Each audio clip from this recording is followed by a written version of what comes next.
Hi everyone, my name's Jordan and welcome back to my channel.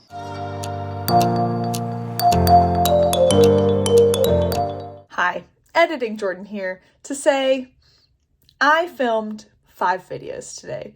I'm trying to get ahead of the game because February is going to be really busy for me, so I decided let's knock out a ton of videos. Filmed all 5, felt so good with myself, then went to edit them and realized I have lipstick on my teeth for all 5 of them. So I'm sorry, I'm not refilming these 5 videos.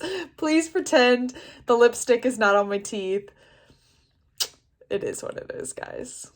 Today I'm going to be doing my February TBR. February is going to be a very busy month for me. My mom is visiting for my birthday, and then I am going on a short ski trip with some friends, and it's just a short month. So I'm a little nervous about getting all of the reading done that I want to, but I have high hopes that I will be able to pull through and get these all done. That being said, this list is a little shorter than most of my TBRs. My TBRs are typically pretty ambitious, but this one I've tried to cut back some, but it is still pretty ambitious for how short the month is and how much less reading I think I'm going to be able to get done daily. So with that, let's get into it. First up, I have Clash of Kings by George R.R. Martin. This is the second book in the Game of Thrones series, A Song of Ice and Fire. I'm doing the read-along over with Joanna and a bunch of other people. It's so far been a lot of fun. I read Game of Thrones this month in January, and I'll give you more of my thoughts on that in my wrap-up. But this one I am excited for. Again, this is a reread for me. I've read the first 4.5. I DNF'd the 5th book, but that was years ago, and I am a more mature reader now. I'm a more experienced fantasy reader, so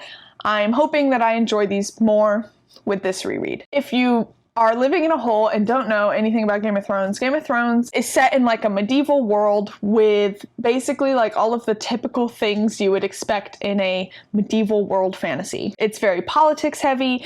There are a lot of intricate different political ties and different kingdoms and different kings and rulers and all of that. There's also dragons because fantasy, and there's some like magical elements as well. Overall, it is just a really well thought out series that is very political and very dark. I didn't realize this first time I read it because I didn't know it existed, but this is considered a grimdark series, and you can definitely tell everything feels very fraught.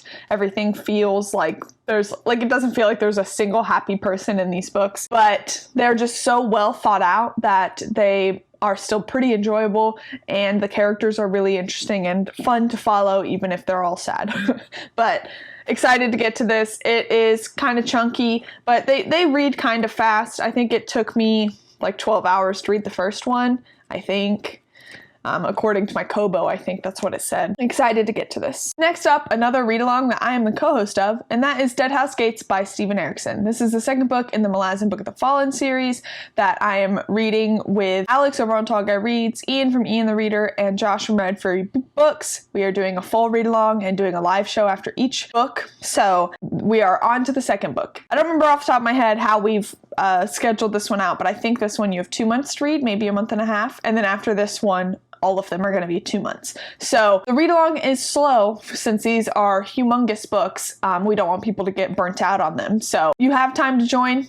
Hop on. I loved the Gardens of the Moon, which is the first book. I will link my review for that above if you're interested in kind of like what the book is and what my thoughts on it were. But this is a story so far, again, I've only read the first one, that is about this empire that is slowly taking over this entire continent, and they have like this one large city left. And there's a lot of magic and gods and politics and really interesting characters. However, I don't think that's helpful for Dead House Gates, because from what I've heard, Dead House Gates takes place on like a completely different part of this world and has different characters and stuff. So I have no idea what to expect with Dead House Gates, but if I like it half as much as I like Gardens of the Moon, then I think it'll be great. I really enjoyed Gardens of the Moon. The magic was so cool, and the plot was cool. The characters were cool. Again, you can see all my in-depth thoughts on that review, but I am very excited for Dead House Gates. Gardens of the Moon surpassed my expectations, so I'm hoping this one does as well. Next up, this time I didn't forget, I have my 12 books recommended by 12 booktubers.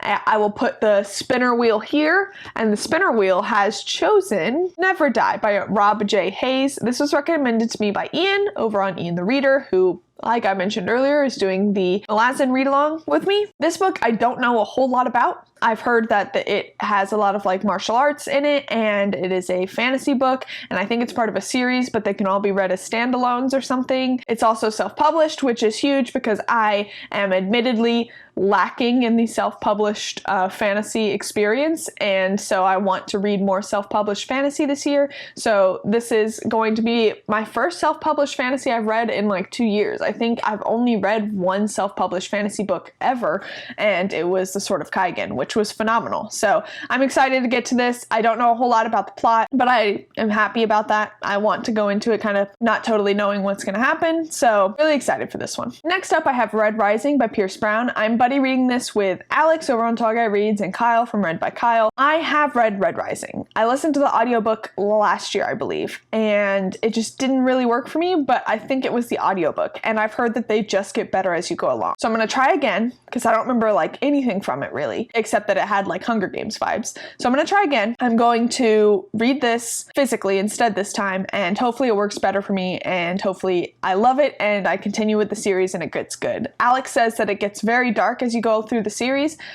He's already read it. This will be a reread for him, and he knows my reading taste and he thinks I will like it. So I love dark books, so if it does get really dark and really cool, I think I'll like it. So I have high hopes. I'm going in with an open mind. Next up, I have The City of Last Chances by Adrian Tchaikovsky.